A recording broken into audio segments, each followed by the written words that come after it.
Welcome back, America, to Sound Retirement Radio, where we bring you concepts, ideas, and strategies designed to help you achieve clarity, confidence, and freedom as you prepare for and transition through retirement. And now, here is your host, Jason Parker. America, welcome back to another round of Sound Retirement Radio. So glad to have you tune in into episode number 438. The title is Optimize Your Retirement: 3 Key Strategies for Maximizing Your Wealth. Imagine if a few small changes to your retirement plan could result in hundreds of thousands of dollars more money at the end of your life. In today's podcast, I'm going to walk you through 3 powerful strategies that you can optimize your plan and potentially increase your savings by hundreds of thousands of dollars. We're going to look at each strategy in isolation, and then we're going to see what happens when we combine all 3 optimization techniques. But before we dive into today's show, let's get started by renewing our mind. And I've got a verse here for us from Proverbs 21:21. Whoever pursues righteousness and love finds life, prosperity, and honor. And then something fun for the grandkids. Why didn't the mummy have any friends? He was too wrapped up in himself. Okay, so in today's show, we're going to explore 3 strategies for optimizing your retirement. They are number 1, Roth conversions, number 2, Social Security timing, and number 3, withdrawal order. And to help us understand the value of each strategy, I created a hypothetical scenario and ran the numbers to see how these changes could improve outcomes. Remember, planning is very personal, and financial plan is kind of like your fingerprints. They're going to be very specific and unique to you. This scenario shows how optimization might benefit one couple, but your situation will be different. So always consult with a financial advisor and tailor the strategies to your specific situation. Let me introduce you to John and Nancy, the hypothetical couple in this particular situation. John will be 59 years old by the end of this year. Nancy will be 58 years old by the end of this year. And they both plan on retiring on December 31st of 2024. John and Nancy have done a good job saving for retirement. And here's what their accounts look like. Nancy has a traditional IRA with $200,000. They have a joint brokerage account with $500,000. John has a 401k with a balance of $1 million. And then John also has a Roth IRA with $300,000. In total, they have $2 million in liquid investable assets. We're assuming that their investments grow at 4% per year, keeping things conservative. As you know, I like to always say, let's hope for the best, but plan for the worst. And the reason I do that is because conservative assumptions might mean that you die with more money than you expected, which could be a missed opportunity to enjoy those funds. But if you assume overly optimistic returns, you risk running out of money early in retirement. And so the first scenario isn't ideal, but the second scenario is catastrophic. And so that's why I think it's important that we plan conservatively and adjust your plan every year, continuously refining the numbers to stay on track and to make sure that the plan's working the way that you would expect it to. John and Nancy have a house that's paid off and valued at $600,000. Their budget requires $10,000 per month or $120,000 a year, and we're going to assume 3% inflation on expenses. A 3% inflation factor is higher than the 2% inflation target that the Federal Reserve has set their sights on. Inflation means that they're going to need more income every year to maintain the same standard of living.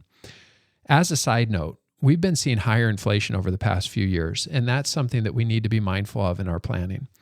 As the famed economist Milton Friedman said, inflation is always and everywhere a monetary phenomenon. It's caused by too many dollars chasing too few goods. Policies like student loan forgiveness can exacerbate inflation by increasing the amount of money that people have to spend elsewhere in the economy without a corresponding increase in goods and services. And so what might look like a good short-term gain for those with student loans being forgiven can turn into long-term pain in the form of higher inflation for everyone. Additionally, forgiving others' loans and removing their personal responsibility sets a concerning precedent, potentially fostering a society where individuals are less accountable for their own decisions and actions. Regardless of whether or not you're a Democrat or Republican, I think we can all agree that we don't want government policies that fuel even higher inflation. One of our retirement budget calculator community members recently said, I've already lost 1/3 of my portfolio's spending power to inflation in the very few years I've been retired. My net worth is at an all-time high, but the spending power is not close to an all-time high. Milton Friedman also said, The Federal Reserve can print money, but it cannot print wealth. Okay, moving on to Social Security. John and Nancy will also have Social Security as their only guaranteed income in retirement. They plan to start Social Security at their full retirement age of 67. John's benefits at age 67 is projected to be $3,500 per month, and Nancy's is projected to be $2,000 per month. Based on Social Security mortality tables, we'll assume John lives to age 82 and Nancy to age 84. Without any optimization, at Nancy's life expectancy based on these variables, they would have approximately $272,000 remaining in their accounts. And so this gives us a baseline for comparison. Okay, so the first strategy are Roth conversions. Roth conversions involve moving funds from a tax-deferred account like an IRA to a Roth account. And this allows your money to grow tax-free, and withdrawals from a Roth IRA are also potentially tax-free. To make this transfer, you pay taxes up front to avoid paying them later. For John and Nancy, we modeled 3 Roth conversions, moving $100,000 per year for the first 3 years of retirement. With these conversions, their remaining balance at Nancy's life expectancy improves to $394,944. This is an increase of $122,000 from our baseline, and lifetime taxes are reduced from $350,000 to $244,000. So they end up with more money and pay less money in federal taxes. It's a win-win. Strategy number 2 is Social Security. So next, we optimize their Social Security by delaying benefits to age 70 rather than starting at age 67. By waiting, they earn 8% delayed retirement credits each year, increasing their benefits by 24%. With Social Security, it's not just the delayed retirement credits, but remember that Social Security is tax-efficient income. So in a worst-case scenario, only 85 cents of every dollar is subject to taxes, meaning that a dollar from Social Security will go further than a withdrawal from an IRA. With this change alone, John and Nancy would have $358,878 remaining at Nancy's life expectancy, an improvement of $86,871. Plus, lifetime taxes would be reduced to $299,431 compared to the baseline of $350,644. So again, strategy number 2 in isolation results in more money and lower taxes. The final strategy is adjusting their withdrawal order. Typically, the standard approach is to withdraw from non-qualified accounts, such as brokerage accounts first, then tax-deferred accounts like IRAs and 401ks second, and then Roth accounts last. A proportional strategy, however, involves withdrawing funds proportionally from both taxable and tax-deferred accounts first, while leaving Roth accounts for last. Withdrawals are taken from taxable and tax-deferred accounts based on their respective balances at the time of withdrawal. And then once those accounts are fully depleted, withdrawals then come from the Roth accounts. So let's look at John and Nancy's example. They have 4 accounts. Nancy's IRA is valued at $200,000. Their brokerage account is valued at $500,000. And John's 401k is valued at $1 million. And then John has a Roth IRA valued at $3 million. So together, all these accounts total $2 million. But the combined total of their taxable and tax-deferred accounts, excluding the Roth, is $1.7 million. To withdraw proportionally from their taxable and tax-deferred accounts, we divide Nancy's $200,000 IRA by $1.7 million, which equals 11.76%. We divide the $500,000 brokerage account by $1.7 million, which equals 29.41%. And we divide John's $1 million 401k by $1.7 million, which equals 58.82%. This strategy ensures withdrawals are spread across accounts based on their size, allowing the Roth assets to be preserved for later use. And so here's how the withdrawals break down. You've got 11.76% from Nancy's IRA, 29.41% from their brokerage account, and 58.82% from John's 401k. Using this proportional withdrawal strategy, John and Nancy's remaining balance at Nancy's life expectancy increases to $442,289, $170,280 more than the baseline scenario.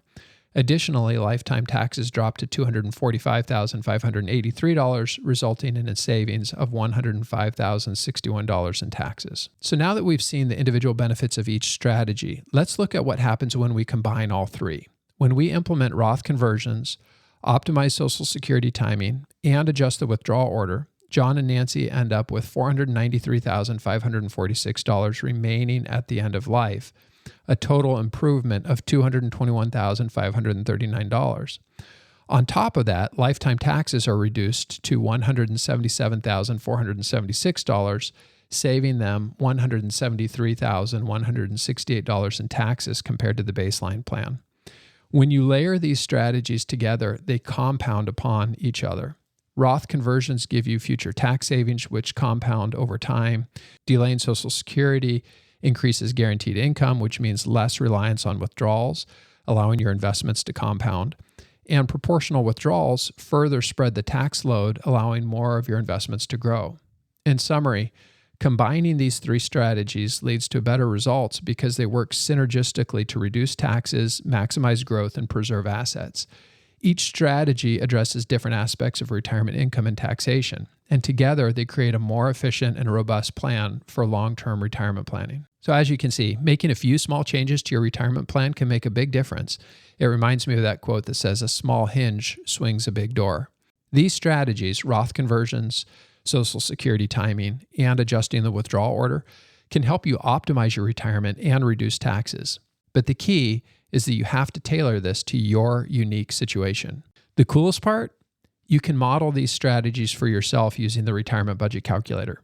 And I recorded a video to accompany this podcast to show you how you can do this same type of analysis for your specific situation. Just visit soundretirementplanning.com and click on episode number 438 to watch the video. If you'd prefer expert help from a financial advisor to optimize your retirement, our team is ready to assist in optimizing your retirement and to help with managing your investments. Oh, and by the way, if you're impressed with the detail and thoughtfulness in the retirement budget calculator, wait until you learn more about the strategies that we use for investment management in the retirement phase of life. Please keep in mind that the strategies discussed in today's podcast episode are hypothetical and for illustrative purposes only. Actual results will vary based on individual circumstances, and no outcomes are guaranteed. Tax laws and Social Security policies are subject to change, so it's important to consult with a tax professional or financial advisor before implementing any of these strategies. The scenarios mentioned are not a substitute for personalized financial advice. For advice tailored to your unique situation, I encourage you to seek guidance from a qualified advisor. All investments carry risks, and past performance is not indicative of future results. Thank you for tuning in to Sound Retirement Radio. For articles, links, and resources from today's show, visit soundretirementplanning.com. If you enjoy the podcast, share it with a friend and give us a 5-star review. Ready to kickstart your retirement planning? Head over to retirementbudgetcalculator.com. Need assistance with investment management? Explore our services at parker-financial.net. Information and opinions expressed here are believed to be accurate and complete, for general information only, and should not be construed as specific tax, legal, or financial advice for any individual, and does not constitute a solicitation for any securities or insurance products. Please consult with your financial professional before taking action on anything discussed in this program. Parker Financial, its representatives, or its affiliates have no liability for investment decisions or other actions taken or made by you based on the information provided in this program. All insurance-related discussions are subject to the claims-paying ability of the company. Investing involves risk. Jason Parker is the president of Parker Financial LLC, an independent fee-based wealth management firm located at 9230 Bayshore Drive Northwest, Suite 201, Silverdale, Washington. For additional information, call 360-337-2701 or visit us online at soundretirementplanning.com.